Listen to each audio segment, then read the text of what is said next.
شروع اللہ کا نام لے کر جو بڑا مہربان نہایت رحم والا ہے۔ احمق لوگ کہیں گے کہ مسلمان جس قبلے پر پہلے سے چلے آتے تھے اب اس سے کیوں منہ پھیر بیٹھے؟ تم کہہ دو کہ مشرق اور مغرب سب اللہ ہی کا ہے، وہ جس کو چاہتا ہے سیدھے رستے پر چلاتا ہے۔ اسی طرح ہم نے تم کو امت معتدل بنایا ہے تاکہ تم لوگوں پر گواہ بنو اور پیغمبر آخر الزمان صلی اللہ علیہ وآلہ وسلم تم پر گواہ بنے۔ اور جس قبلے پر تم پہلے تھے اس کو ہم نے اس لیے مقرر کیا تھا کہ معلوم کریں کہ کون ہمارے پیغمبر کا تابع رہتا ہے اور کون الٹے پاؤں پھر جاتا ہے۔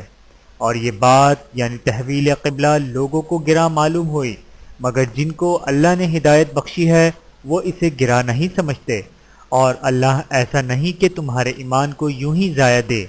اللہ تو لوگوں پر بڑا مہربان ہے، صاحب رحمت ہے۔ اے پیغمبر صلی اللہ علیہ وآلہ وسلم، ہم تمہارا آسمان کی طرف منہ اٹھانا دیکھ رہے ہیں تو ہم تم کو اسی قبلے کی طرف جس کو تم پسند کرتے ہو منہ کرنے کا حکم دیں گے، تو اپنا منہ مسجد حرام یعنی خانہ کعبہ کی طرف پھیر لو، اور تم لوگ جہاں ہوا کرو نماز پڑھنے کے وقت اسی مسجد کی طرف منہ کر لیا کرو۔ اور جن لوگوں کو کتاب دی گئی ہے وہ خوب جانتے ہیں کہ یہ نیا قبلہ ان کے پروردگار کی طرف سے حق ہے، اور جو کام یہ لوگ کرتے ہیں اللہ ان سے بے خبر نہیں۔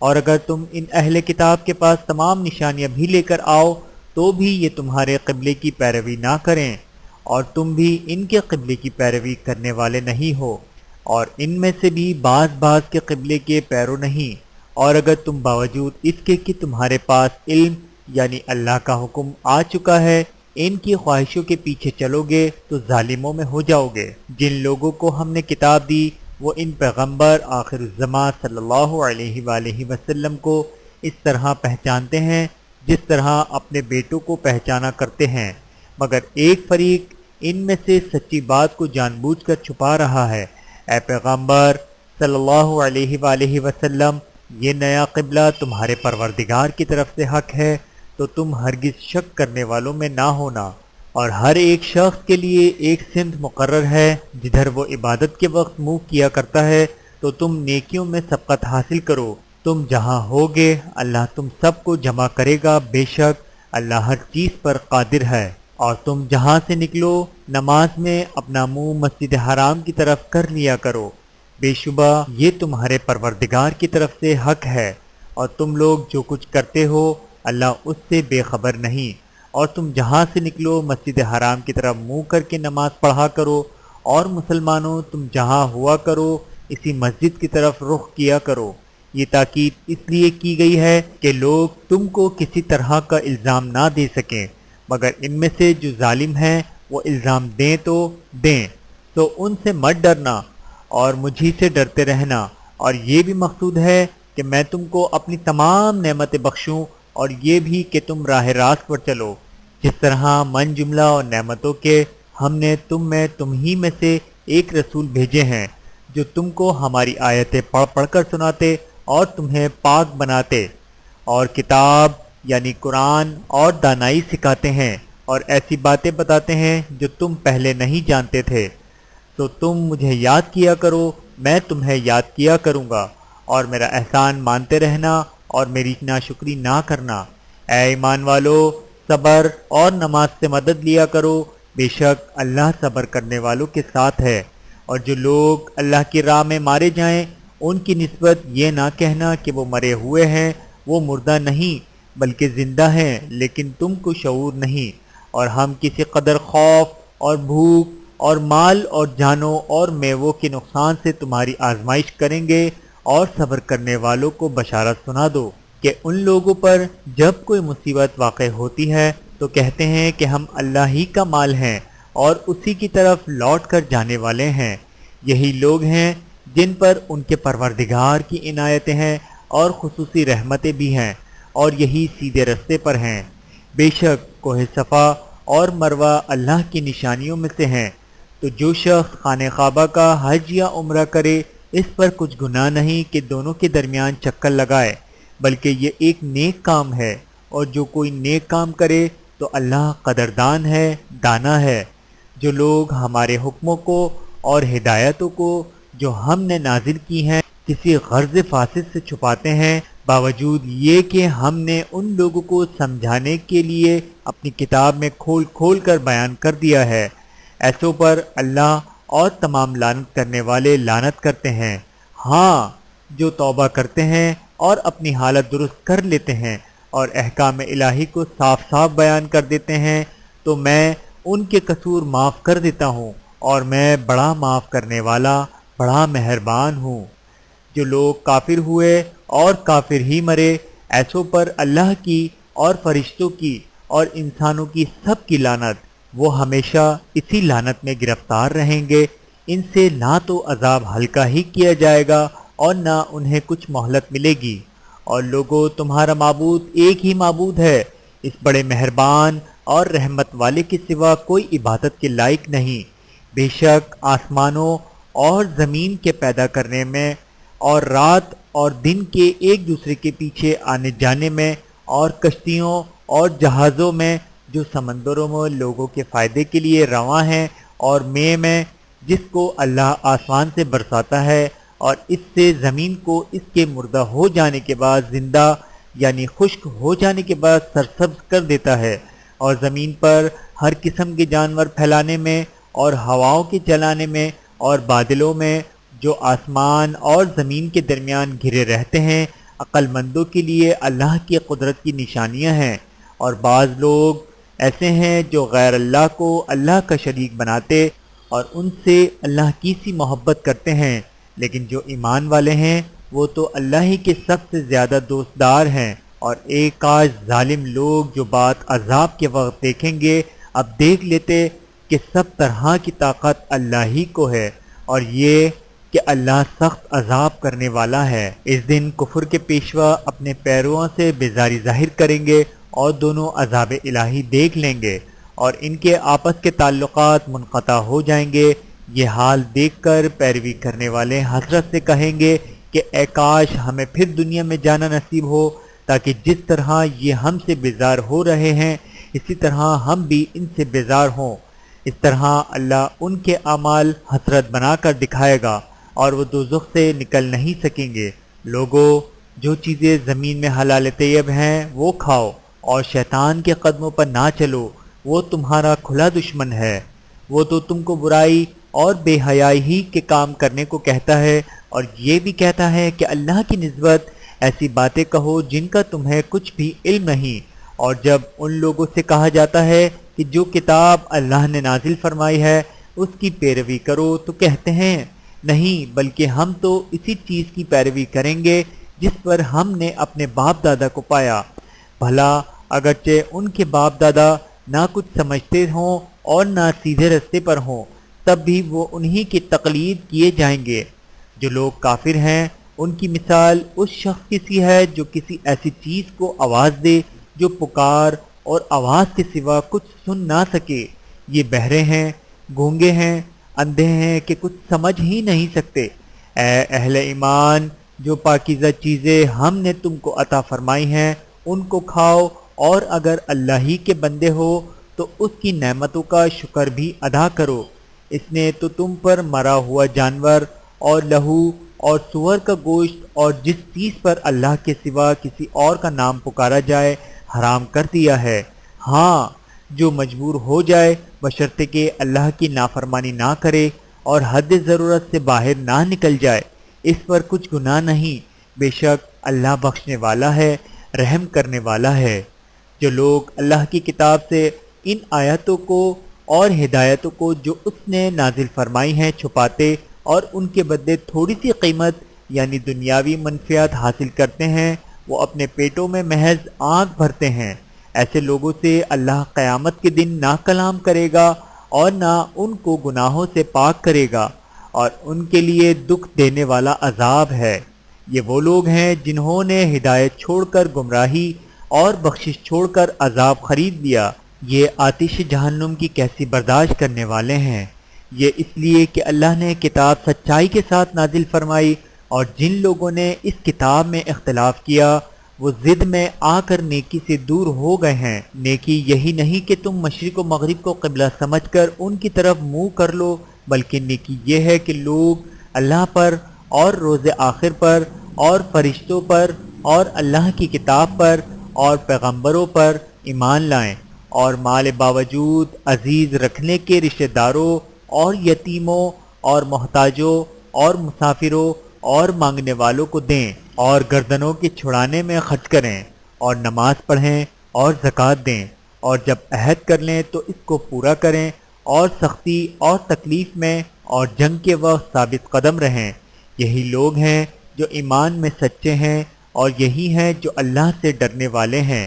مومنو، تم کو مقتولوں کے بارے میں قصاص یعنی خون کے بدلے خون کا حکم دیا جاتا ہے، اس طرح پر کہ آزاد کے بدلے آزاد مارا جائے، اور غلام کے بدلے غلام، اور عورت کے بدلے عورت، اور اگر قاتل کو اس کے مقتول بھائی کے قصاص میں سے کچھ معاف کر دیا جائے تو وارث مقتول کو پسندیدہ طریق سے قرارداد کی پیروی یعنی مطالبہ خون بہا کرنا اور قاتل کو خوشخوئی کے ساتھ ادا کرنا چاہیے۔ یہ تمہارے پروردگار کی طرف سے تمہارے لیے آسانی اور مہربانی ہے۔ اب جو اس کے بعد زیادتی کرے اس کے لیے دکھ کا عذاب ہے۔ اور اے اہل عقل، حکم قصاص میں تمہاری زندگانی ہے کہ تم قتل و خون ریزی سے بچو۔ تم پر فرض کیا جاتا ہے کہ جب تم میں سے کسی کو موت کا وقت آ جائے تو اگر وہ کچھ مال چھوڑ جانے والا ہو تو ماں باپ اور رشتہ داروں کے لیے دستور کے مطابق وصیت کر جائے۔ اللہ سے ڈرنے والوں پر یہ ایک حق ہے۔ پھر جو شخص وصیت کو سننے کے بعد اس کو بدل ڈالے تو اس کے بدلنے کا گناہ انہی لوگوں پر ہے جو اس کو بدلیں، اور بے شک اللہ سنتا ہے، جانتا ہے۔ اب اگر کسی کو وصیت کرنے والے کی طرف سے کسی وارث کی طرفداری یا حق تلفی کا اندیشہ ہو تو اگر وہ وصیت کو بدل کر وارثوں میں صلح کرا دے تو اس پر کچھ گناہ نہیں، بے شک اللہ بخشنے والا ہے، رحم والا ہے۔ مومنو، تم پر روزے فرض کیے گئے ہیں جس طرح تم سے پہلے لوگوں پر فرض کیے گئے تھے تاکہ تم پرہیزگار بنو۔ روزوں کے دن گنتی کے چند روز ہیں، تو جو شخص تم میں سے بیمار ہو یا سفر میں ہو تو دوسرے دنوں میں روزوں کا شمار پورا کر لے۔ اور جو لوگ روزہ رکھنے کی طاقت رکھیں لیکن رکھیں نہیں وہ روزے کہ بدلے محتاج کو کھانا کھلا دیں، اور جو کوئی اپنی مرضی سے زیادہ نیکی کرے تو اس کے حق میں زیادہ اچھا ہے، اور اگر سمجھو تو روزہ رکھنا ہی تمہارے حق میں بہتر ہے۔ روزوں کا مہینہ رمضان کا مہینہ ہے جس میں قرآن اول نازل ہوا، جو لوگوں کا رہنما ہے اور جس میں ہدایت کی کھلی نشانیاں ہیں، جو حق و باطل کو الگ الگ کرنے والا ہے۔ تو جو کوئی تم میں سے اس مہینے میں موجود ہو چاہیے کہ پورے مہینے کے روزے رکھے، اور جو بیمار ہو یا سفر میں ہو تو دوسرے دنوں میں روزے رکھ کر ان کا شمار پورا کر لے۔ اللہ تمہارے حق میں آسانی چاہتا ہے اور سختی نہیں چاہتا، اور یہ آسانی کا حکم اس لیے دیا گیا ہے کہ تم روزوں کا شمار پورا کر لو، اور اس احسان کے بدلے کہ اللہ نے تم کو ہدایت بخشی ہے تم اس کو بزرگی سے یاد کرو اور اس کا شکر ادا کرو۔ اور اے پیغمبر، جب تم میں سے میرے بندے میرے بارے میں دریافت کریں انہیں معلوم ہو کہ میں تو تمہارے پاس ہی ہوں، جب کوئی پکارنے والا مجھے پکارتا ہے تو میں اس کی دعا قبول کرتا ہوں، تو ان کو چاہیے کہ میرے حکموں کو مانیں اور مجھ پر ایمان رکھیں تاکہ نیک رستے پائیں۔ روزوں کی راتوں میں تمہارے لیے اپنی عورتوں کے پاس جانا جائز کر دیا گیا ہے، وہ تمہاری پوشاک ہیں اور تم ان کی پوشاک ہو۔ اللہ کو معلوم ہے کہ تم ان کے پاس جانے سے اپنی حق میں خیانت کرتے تھے، تو اس نے تم پر مہربانی کی اور تمہاری حرکات سے درگزر فرمائی، تو اب تم کو اختیار ہے کہ ان سے مباشرت کرو، اور اللہ نے جو چیز تمہارے لیے لکھ رکھی ہے یعنی اولاد، اس کو اللہ سے طلب کرو اور کھاؤ اور پیو یہاں تک کہ صبح کی سفید دھاری رات کی سیاہ دھاری سے الگ نظر آنے لگے، پھر روزہ رکھ کر رات تک پورا کرو۔ اور جب تم مسجدوں میں اعتکاف میں بیٹھتے ہو تو ان سے مباشرت نہ کرو، یہ اللہ کی حدیں ہیں، ان کے پاس نہ جانا۔ اسی طرح اللہ اپنی آیتیں لوگوں کے سمجھانے کے لیے کھول کھول کر بیان فرماتا ہے تاکہ وہ پرہیزگار بنیں، اور آپس میں ایک دوسرے کا مال ناحق نہ کھاؤ، اور نہ اس کو رشوتاً حاکموں کے پاس پہنچاؤ تاکہ لوگوں کے مال کا کچھ حصہ ناجائز طور پر کھا جاؤ اور اسے تم جانتے بھی ہو۔ اے پیغمبر، لوگ تم سے نئے چاند کے بارے میں دریافت کرتے ہیں کہ گھٹتا بڑھتا کیوں ہے۔ کہہ دو کہ وہ لوگوں کے کاموں کی میعادیں اور حج کے وقت معلوم ہونے کا ذریعہ ہے، اور نیکی اس بات میں نہیں کہ احرام کی حالت میں گھروں میں ان کے پچھواڑے کی طرف سے آؤ، بلکہ نیکوکار وہ ہیں جو پرہیزگار ہوں، اور گھروں میں ان کے دروازوں سے آیا کرو اور اللہ سے ڈرتے رہو تاکہ کامیابی پاؤ۔ اور جو لوگ تم سے لڑتے ہیں تم بھی اللہ کی راہ میں ان سے لڑو، مگر زیادتی نہ کرنا کہ اللہ زیادتی کرنے والوں کو دوست نہیں رکھتا، اور ان کو جہاں پاؤ قتل کر دو، اور جہاں سے انہوں نے تم کو نکالا ہے یعنی مکے سے، وہاں سے تم بھی ان کو نکال دو۔ اور دین سے گمراہ کرنے کا فساد قتل و خون ریزی سے کہیں بڑھ کر ہے، اور جب تک وہ تم سے مسجد حرام یعنی خانہ کعبہ کے پاس نہ لڑیں تم بھی وہاں ان سے نہ لڑنا۔ ہاں، اگر وہ تم سے لڑیں تو تم ان کو قتل کر ڈالو، کافروں کی یہی سزا ہے۔ پھر اور اگر وہ باز آ جائیں تو اللہ بخشنے والا ہے، رحم کرنے والا ہے۔ اور ان سے اس وقت تک لڑتے رہنا کہ فساد نابود ہو جائے اور ملک میں اللہ ہی کا دین غالب ہو جائے۔ پھر اگر وہ فساد سے باز آ جائیں تو ظالموں کے سوا کسی پر زیادتی نہیں کرنی چاہیے۔ ادب کا مہینہ ادب کے مہینے کے مقابل ہے، اور ادب کی چیزیں ایک دوسرے کا بدلہ ہے۔ پس اگر کوئی تم پر زیادتی کرے تو جیسی زیادتی وہ تم پر کرے ویسی ہی تم اس پر کرو، اور اللہ سے ڈرتے رہو اور جان رکھو کہ اللہ ڈرنے والوں کے ساتھ ہے۔ اور اللہ کی راہ میں مال خرچ کرو اور اپنے آپ کو ہلاکت میں نہ ڈالو، اور نیکی کرو، بے شک اللہ نیکی کرنے والوں کو دوست رکھتا ہے۔ اور اللہ کی خوشنودی کے لیے حج اور عمرے کو پورا کرو، اور اگر راستے میں روک لیے جاؤ تو جیسی قربانی میسر ہو کر دو، اور جب تک قربانی اپنے مقام پر نہ پہنچ جائے سر نہ منڈواؤ۔ اور اگر کوئی تم میں بیمار ہو یا اس کے سر میں کسی طرح کی تکلیف ہو تو اگر وہ سر منڈوا لے تو اس کے بدلے روزے رکھے یا صدقہ دے یا قربانی کرے۔ پھر جب تکلیف دور ہو کر تم مطمئن ہو جاؤ تو جو تم میں حج کے وقت تک عمرے سے فائدہ اٹھانا چاہیے وہ جیسی قربانی میسر ہو کرے، اور جس کو قربانی نہ ملے وہ 3 روزے ایام حج میں رکھے، اور 7 جب واپس ہو، یہ پورے 10 ہوئے۔ یہ حکم اس شخص کے لیے ہے جس کے اہل و عیال مکے میں نہ رہتے ہوں۔ اور اللہ سے ڈرتے رہو اور جان رکھو کہ اللہ سخت عذاب دینے والا ہے۔ حج کے مہینے میں معین ہیں جو معلوم ہے، تو جو شخص ان مہینوں میں حج کی نیت کر لے تو حج کے دنوں میں نہ عورتوں سے اختلاط کرے، نہ کوئی برا کام کرے، اور نہ کسی سے جھگڑے، اور جو نیک کام تم کرو گے وہ اللہ کو معلوم ہو جائے گا۔ اور زاد راہ یعنی رستے کا خرچ ساتھ لے جاؤ، کیونکہ بہترین زاد راہ پرہیزگاری ہے۔ اور اے اہل عقل، مجھے سے ڈرتے رہو، اس کا تمہیں کچھ گناہ نہیں کہ حج کے دنوں میں بذریعہ تجارت اپنے پروردگار سے روزی طلب کرو، اور جب عرفات سے واپس ہونے لگو تو مشعر حرام یعنی مزدلفہ میں اللہ کا ذکر کرو، اور اس طرح ذکر کرو جس طرح اس نے تم کو سکھایا، اور اس سے پیشتر تم لوگ ان طریقوں سے محض نا واقف تھے۔ پھر جہاں سے اور لوگ واپس ہوں وہیں سے تم بھی واپس ہو، اور اللہ سے بخشش مانگو، بے شک اللہ بخشنے والا ہے، رحمت کرنے والا ہے۔ پھر جب حج کے تمام ارکان پورے کر چکو تو مینا میں اللہ کو یاد کرو جس طرح اپنے باپ دادا کو یاد کیا کرتے تھے، بلکہ اس سے بھی زیادہ۔ اور بعض لوگ ایسے ہیں جو اللہ سے التجا کرتے ہیں کہ اے پروردگار، ہم کو جو دینا ہے دنیا ہی میں دے دے، اور ایسے لوگوں کو آخرت میں کچھ حصہ نہیں۔ اور بعض ایسے ہیں کہ دعا کرتے ہیں کہ پروردگار ہم کو دنیا میں بھی نعمت عطا فرما اور آخرت میں بھی نعمت بخشیو، اور دوزخ کے عذاب سے محفوظ رکھیو۔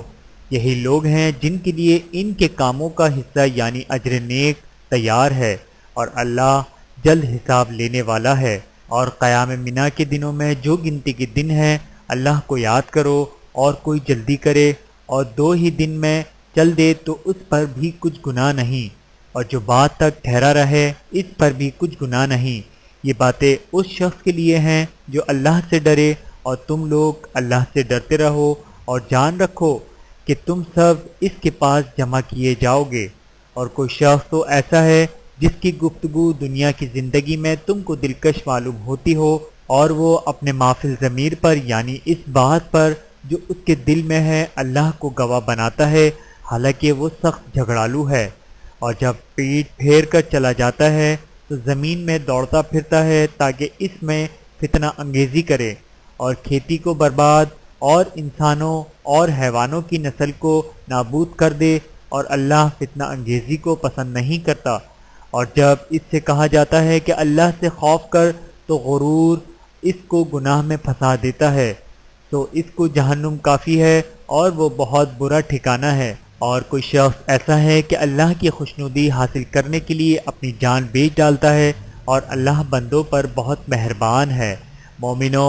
اسلام میں پورے داخل ہو جاؤ اور شیطان کے پیچھے نہ چلو، وہ تو تمہارا کھلا دشمن ہے۔ پھر اگر تم احکام روشن پہنچ جانے کے بعد لڑکھڑا جاؤ تو جان رکھو کہ اللہ غالب ہے، حکمت والا ہے۔ کیا یہ لوگ اسی بات کے منتظر ہیں کہ ان پر اللہ کا عذاب بادل کے سائبانوں میں آ نازل ہو اور فرشتے بھی اتر آئیں اور کام تمام کر دیا جائے اور سب کاموں کا رجوع اللہ ہی کی طرف ہے؟ اے پیغمبر، بنی اسرائیل سے پوچھو کہ ہم نے ان کو کتنی کھلی نشانیاں دیں، اور جو شخص اللہ کی نعمت کو اپنے پاس آنے کے بعد بدل دے تو اللہ سخت عذاب کرنے والا ہے۔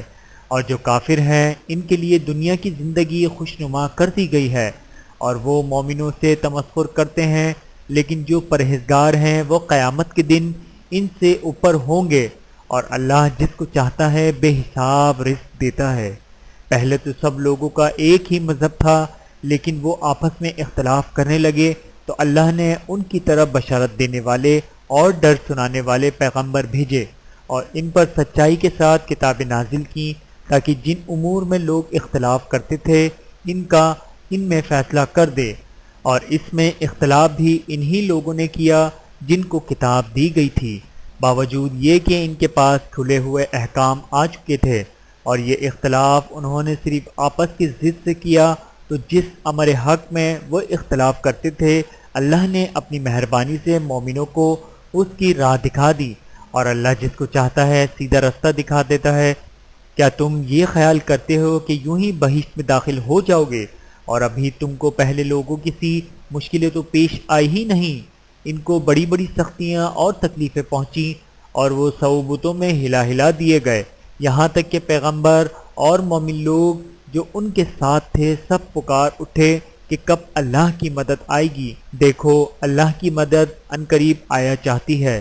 اے نبی، لوگ تم سے پوچھتے ہیں کہ اللہ کی راہ میں کس طرح کا مال خرچ کریں، کہہ دو کہ جو چاہو خرچ کرو، لیکن جو مال خرچ کرنا چاہو وہ درجہ بدرجہ اہل استحقاق یعنی ماں باپ کو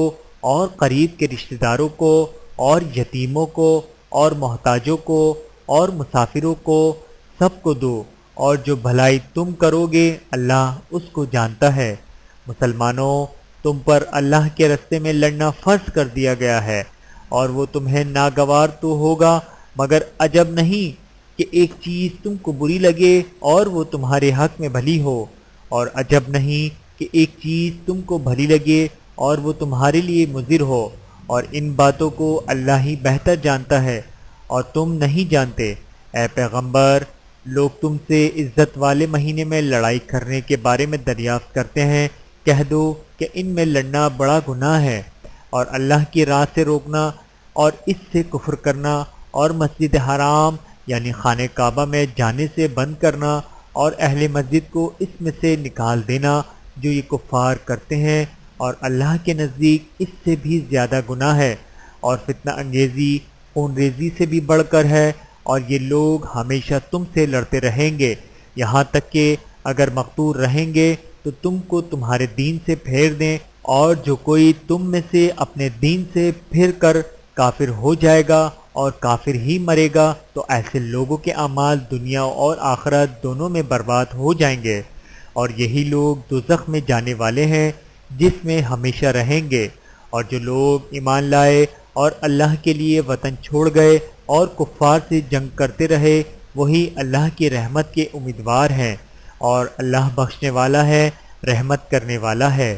اے پیغمبر، لوگ تم سے شراب اور جوئے کا حکم دریافت کرتے ہیں، کہہ دو کہ ان میں گناہ بڑے ہیں اور لوگوں کے لیے کچھ فائدے بھی ہیں، مگر ان کے گناہ فائدوں سے کہیں زیادہ ہیں۔ اور یہ بھی تم سے پوچھتے ہیں کہ اللہ کی راہ میں کون سا مال خرچ کریں، کہہ دو کہ جو ضرورت سے زیادہ ہو۔ اس طرح اللہ تمہارے لیے اپنے احکام کھول کھول کر بیان فرماتا ہے تاکہ تم سوچو، یعنی دنیا اور آخرت کی باتوں میں غور کرو۔ اور تم سے یتیموں کے بارے میں بھی دریافت کرتے ہیں، کہہ دو کہ ان کی حالت کی اصلاح بہت اچھا کام ہے، اور اگر تم ان سے مل جل کر رہنا یعنی خرچ اکٹھا رکھنا چاہو تو وہ تمہارے بھائی ہیں، اور اللہ خوب جانتا ہے کہ خرابی کرنے والا کون ہے اور اصلاح کرنے والا کون۔ اور اگر اللہ چاہتا تو تم کو تکلیف میں ڈال دیتا، بے شک اللہ غالب ہے، حکمت والا ہے۔ اور مومنوں، مشرک عورتوں سے جب تک وہ ایمان نہ لائیں نکاح نہ کرنا، کیونکہ مشرک عورت خواہ تم کو کیسی ہی بھلے لگے، اس سے مومن لونڈی بہتر ہے۔ اور اسی طرح مشرک مرد جب تک ایمان نہ لائیں مومن عورتوں کو ان کی زوجیت میں نہ دینا، کیونکہ مشرک مرد سے خواہ وہ تم کو کیسا ہی بھلا لگے، مومن غلام بہتر ہے۔ یہ مشرک لوگوں کو دوزخ کی طرف بلاتے ہیں، اور اللہ اپنی مہربانی سے بہشت اور بخشش کی طرف بلاتا ہے، اور اپنے حکم لوگوں سے کھول کھول کر بیان کرتا ہے تاکہ نصیحت حاصل کریں۔ اور تم سے حیض کے بارے میں دریافت کرتے ہیں، کہہ دو وہ تو نجاست ہے، تو ایام حیض میں عورتوں سے کنارہ کش رہو، اور جب تک وہ پاک نہ ہو جائیں ان سے مقاربت نہ کرو۔ ہاں، جب وہ پاک ہو جائیں تو جس طریق سے اللہ نے تمہیں ارشاد فرمایا ہے ان کے پاس جاؤ، کچھ شک نہیں کہ اللہ توبہ کرنے والوں اور پاک صاف رہنے والوں کو دوست رکھتا ہے۔ تمہاری عورتیں تمہاری کھیتی ہیں، تو اپنی کھیتی میں جس طرح چاہو جاؤ، اور اپنے لیے نیک عمل آگے بھیجو، اور اللہ سے ڈرتے رہو، اور جان رکھو کہ ایک دن تمہیں اس کے روبرو حاضر ہونا ہے۔ اور اے پیغمبر، ایمان والوں کو بشارت سنا دو، اور اللہ کے نام کو اس بات کا ہیلا نہ بنانا کہ اس کی قسمیں کھا کھا کر سلوک کرنے اور پرہیزگاری کرنے اور لوگوں میں صلح و سازگاری کرانے سے رک جاؤ، اور اللہ سب کچھ سنتا ہے، جانتا ہے۔ اللہ تمہاری لغو قسموں پر تم سے مواخذہ نہیں کرے گا، لیکن جو قسمیں تم قصد دلی سے کھاؤ گے ان پر مواخذہ کرے گا۔ اللہ بخشنے والا ہے، بردبار ہے۔ جو لوگ اپنی عورتوں کے پاس جانے کی قسم کھا لیں ان کو 4 مہینے تک انتظار کرنا چاہیے کہ اگر اس عرصے میں قسم سے رجوع کر لیں تو اللہ بخشنے والا ہے، مہربان ہے۔ اور اگر طلاق کا ارادہ کر لیں تو بھی اللہ سنتا ہے، جانتا ہے۔ اور طلاق والی عورتیں 3 حیض تک اپنے تیے روکے رہیں، اور اگر وہ اللہ اور روز قیامت پر ایمان رکھتی ہیں تو ان کو جائز نہیں کہ اللہ نے جو کچھ ان کے شکم میں پیدا کیا ہے اس کو چھپائیں، اور ان کے خاوند اگر پھر موافقت چاہیں تو اس مدت میں وہ ان کو اپنی زوجیت میں لے لینے کے زیادہ حقدار ہیں۔ اور عورتوں کا حق مردوں پر ویسا ہی ہے جیسے دستور کے مطابق مردوں کا حق عورتوں پر ہے، البتہ مردوں کو عورتوں پر 1 درجہ فضیلت ہے، اور اللہ غالب ہے، صاحب حکمت ہے۔ طلاق صرف 2 بار ہے، یعنی جب 2 دفعہ طلاق دے دی جائے تو پھر عورتوں کو یا تو بطریق شائستہ نکاح میں رہنے دینا ہے یا بھلائی کے ساتھ چھوڑ دینا، اور یہ جائز نہیں کہ جو مہر تم ان کو دے چکے ہو اس میں سے کچھ واپس لے لو۔ ہاں، اگر زن و شوہر کو خوف ہو کہ وہ اللہ کی حدوں کو قائم نہیں رکھ سکیں گے تو اگر عورت خاوند کے ہاتھ سے رہائی پانے کے بدلے میں کچھ دے ڈالے تو دونوں پر کچھ گناہ نہیں۔ یہ اللہ کی مقرر کی ہوئی حدیں ہیں، ان سے باہر نہ نکلنا، اور جو لوگ اللہ کی حدوں سے باہر نکل جائیں گے وہ گناہ گار ہوں گے۔ پھر اگر شوہر 2 طلاقوں کے بعد تیسری طلاق عورت کو دے دے تو اس کے بعد جب تک عورت کسی دوسرے شخص سے نکاح نہ کر لے اس پہلے شوہر پر حلال نہ ہوگی۔ ہاں، اگر دوسرا خاوند بھی طلاق دے دے اور عورت اور پہلا خاوند پھر ایک دوسرے کی طرف رجوع کر لیں تو ان پر کچھ گناہ نہیں، بشرطے کہ دونوں یقین کریں کہ اللہ کی حدوں کو قائم رکھ سکیں گے، اور یہ اللہ کی حدیں ہیں، ان کو ان لوگوں کے لیے بیان فرماتا ہے جو علم رکھتے ہیں۔ اور جب تم عورتوں کو 2 دفعہ طلاق دے چکو اور ان کی عدت پوری ہو جائے تو انہیں یا تو حسن سلوک سے نکاح میں رہنے دو یا بطریق شائستہ رخصت کر دو، اور اس نیت سے ان کو نکاح میں نہ رہنے دینا چاہیے کہ انہیں تکلیف دو اور ان پر زیادتی کرو، اور جو ایسا کرے گا وہ اپنا ہی نقصان کرے گا، اور اللہ کے احکام کو ہنسی اور کھیل نہ بناؤ، اور اللہ نے تم کو جو نعمتیں بخشی ہیں اور تم پر جو کتاب دانائی کی باتیں نازل کی ہیں جن سے وہ تمہیں نصیحت فرماتا ہے ان کو یاد کرو، اور اللہ سے ڈرتے رہو اور جان رکھو کہ اللہ ہر چیز سے واقف ہے۔ اور جب تم عورتوں کو طلاق دے چکو اور ان کی عدت پوری ہو جائے تو ان کو اپنے شوہروں کے ساتھ جب وہ آپس میں جائز طور پر راضی ہو جائیں نکاح کرنے سے مت روکو۔ اس حکم سے اس شخص کو نصیحت کی جاتی ہے جو تم میں اللہ اور روز آخر پر یقین رکھتا ہے، یہ تمہارے لیے نہایت خوب اور بہت پاکیزگی کی بات ہے، اور اللہ جانتا ہے اور تم نہیں جانتے۔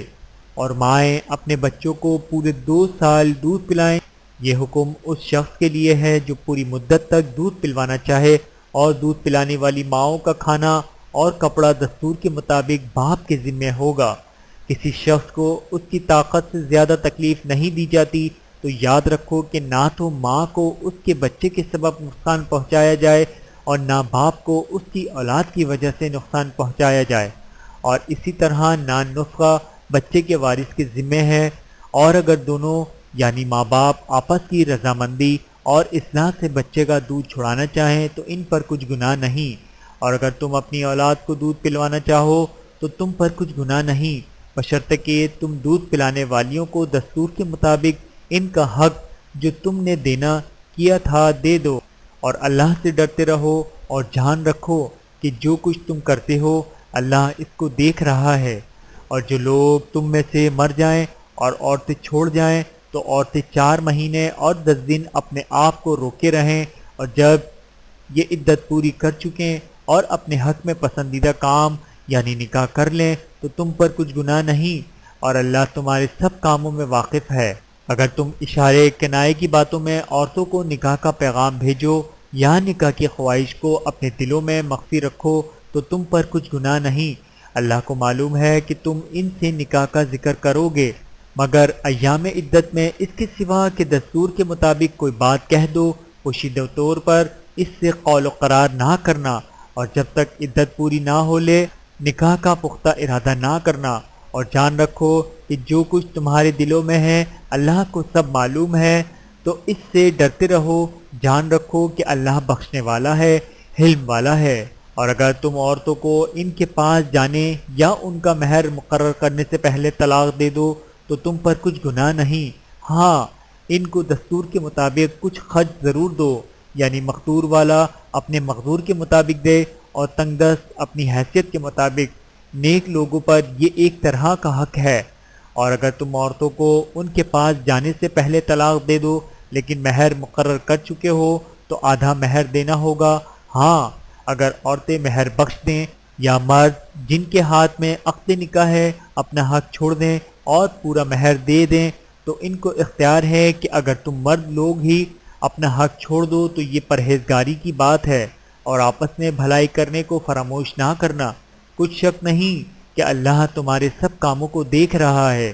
مسلمانوں، سب نمازیں خصوصاً بیچ کی نماز یعنی نماز عصر پورے اہتمام کے ساتھ ادا کرتے رہو اور اللہ کے آگے ادب سے کھڑے رہو۔ پھر اگر تم خوف کی حالت میں ہو تو پیادے یا سوار جس حال میں ہو نماز پڑھ لو، پھر جب امن و اطمینان ہو جائے تو جس طریق سے اللہ نے تم کو سکھایا ہے جو تم پہلے نہیں جانتے تھے اللہ کو یاد کرو۔ اور جو لوگ تم میں سے مر جائیں اور عورتیں چھوڑ جائیں وہ اپنی عورتوں کے حق میں وصیت کر جائیں کہ ان کو 1 سال تک خرچ دیا جائے اور گھر سے نہ نکالی جائیں، ہاں اگر وہ خود گھر سے چلی جائیں اور اپنے حق میں پسندیدہ کام یعنی نکاح کر لیں تو تم پر کچھ گناہ نہیں، اور اللہ زبردست ہے، حکمت والا ہے۔ اور متعلقہ عورتوں کو بھی دستور کے مطابق نان و نفقہ دینا چاہیے، پرہیزگاروں پر یہ بھی حق ہے۔ اسی طرح اللہ اپنے احکام تمہارے لیے بیان فرماتا ہے تاکہ تم سمجھو۔ بھلا تم نے ان لوگوں کو نہیں دیکھا جو شمار میں ہزاروں ہی تھے اور موت کے ڈر سے اپنے گھروں سے نکل بھاگے تھے تو اللہ نے ان کو حکم دیا کہ مر جاؤ، پھر ان کو زندہ بھی کر دیا۔ کچھ شک نہیں کہ اللہ لوگوں پر مہربانی رکھتا ہے، لیکن اکثر لوگ شکر نہیں کرتے۔ اور مسلمانوں، اللہ کی راہ میں جہاد کرو اور جان رکھو کہ اللہ سب کچھ سنتا ہے، سب کچھ جانتا ہے۔ کون ہے کہ اللہ کو قرض حسنہ دے کے وہ اس کے بدلے اس کو کئی گنا زیادہ دے گا، اور اللہ ہی روزی کو تنگ کرتا ہے اور وہی اسے کشادہ کرتا ہے، اور تم اسی کی طرف لوٹ کر جاؤ گے۔ بھلا تم نے بنی اسرائیل کی ایک جماعت کو نہیں دیکھا جس نے موسیٰ کے بعد اپنے پیغمبر سے کہا کہ آپ ہمارے لیے ایک بادشاہ مقرر کر دیں تاکہ ہم اللہ کی راہ میں جہاد کریں۔ پیغمبر نے کہا کہ اگر تم کو جہاد کا حکم دیا جائے تو ایسا تو نہیں کہ لڑنے سے پہلو تہی کرو۔ وہ کہنے لگے کہ ہم اللہ کی راہ میں کیوں نہ لڑیں گے جبکہ ہم وطن سے خارج اور بال بچوں سے جدا کر دیے گئے۔ پھر جب ان کو جہاد کا حکم دیا گیا تو چند اشخاص کے سوا سب پھر گئے، اور اللہ ظالموں سے خوب واقف ہے۔ اور پیغمبر نے ان سے یہ بھی کہا کہ اللہ نے تم پر طالوت کو بادشاہ مقرر فرمایا ہے۔ وہ بولے کہ اسے ہم پر بادشاہی کا حق کیوں کر ہو سکتا ہے؟ اس سے بڑھ کر بادشاہی کے مستحق تو ہم ہیں، اور اس کے پاس تو بہت سی دولت بھی ہے۔ پیغمبر نے کہا کہ اللہ نے اس کو تم پر فضیلت دی ہے اور بادشاہی کے لیے منتخب فرمایا ہے۔ اس نے اسے علم بھی بہت سا بخشا ہے اور تن و توش بڑا عطا کیا ہے، اور اللہ کو اختیار ہے جسے چاہے بادشاہی بخشے، وہ بڑا کشائش والا اور دانا ہے۔ اور پیغمبر نے ان سے کہا کہ ان کی یعنی طالوت کی بادشاہی کی نشانی یہ ہے کہ تمہارے پاس وہ صندوق آئے گا جس کو فرشتے اٹھائے ہوئے ہوں گے، اس میں تمہارے پروردگار کی طرف سے تسلی بخشنے والی چیز ہوگی، اور کچھ اور چیزیں بھی ہوں گی، اور جو موسیٰ اور ہارون چھوڑ گئے تھے۔ اگر تم ایمان رکھتے ہو تو یہ تمہارے لیے ایک بڑی نشانی ہے۔ غرض جب طالوت فوج لے کر روانہ ہوا تو اس نے ان سے کہا کہ اللہ ایک نہر سے تمہاری آزمائش کرنے والا ہے، جو شخص اس میں سے پانی پی لے گا اس کی نسبت تصور کیا جائے گا کہ وہ میرا نہیں، اور جو نہ پیے گا وہ سمجھا جائے گا کہ میرا ہے۔ ہاں، اگر کوئی ہاتھ سے چلو بھر پانی لے لے تو خیر۔ جب نہر پر پہنچے تو چند آدمیوں کے سوا سب نے پانی پی لیا۔ پھر جب طالوت اور مومن لوگ جو اس کے ساتھ تھے نہر کے پار ہو گئے تو کہنے لگے کہ آج ہم میں جالوت اور اس کے لشکر سے مقابلہ کرنے کی طاقت نہیں۔ جو لوگ یقین رکھتے تھے کہ ان کو اللہ کے روبرو حاضر ہونا ہے، وہ کہنے لگے کہ بسا اوقات تھوڑی سی جماعت نے اللہ کے حکم سے بڑی جماعت پر فتح حاصل کی ہے، اور اللہ ثابت قدم رہنے والوں کے ساتھ ہے۔ اور جب وہ لوگ جالوت اور اس کے لشکر کے مقابل میں آئے تو اللہ سے دعا کی کہ اے پروردگار، ہم پر صبر کے دہانے کھول دے اور ہمیں لڑائی میں ثابت قدم رکھ اور لشکر کفار پر فتح یاب کر۔ تو طالوت کی فوج نے اللہ کے حکم سے ان کو شکست دے دی، اور داؤد نے جالوت کو قتل کر ڈالا، اور اللہ نے ان کی بادشاہی اور دانائی بخشی اور جو کچھ چاہا سکھایا۔ اور اگر اللہ لوگوں کو ایک دوسرے پر چڑھائی اور ہمراہ کرنے سے نہ ہٹاتا رہتا تو کرۂ ارض تباہ ہو جاتا، لیکن اللہ اہل عالم پر بڑا مہربان ہے۔ یہ اللہ کی آیتیں ہیں جو ہم تم کو سچائی کے ساتھ پڑھ کر سناتے ہیں، اور اے محمد صلی اللہ علیہ وآلہ وسلم، تم بلا شبہ پیغمبروں میں سے ہو۔ صدق اللہ العلی العظیم۔ ویڈیو دیکھنے کا بہت شکریہ۔ مزید ویڈیوز دیکھنے کے لیے ہمارے چینل کو سبسکرائب کریں۔ اگر ویڈیو پسند آئے تو لائک کریں۔ اچھی بات کو دوسروں تک پہنچانا صدقہ جاریہ ہے۔ جزاکم اللہ خیرا کثیرا۔ اپنا اور اپنے پیاروں کا بہت زیادہ خیال رکھیے گا، اور مجھے دعاؤں میں یاد رکھیے گا۔ Take care. اللہ حافظ۔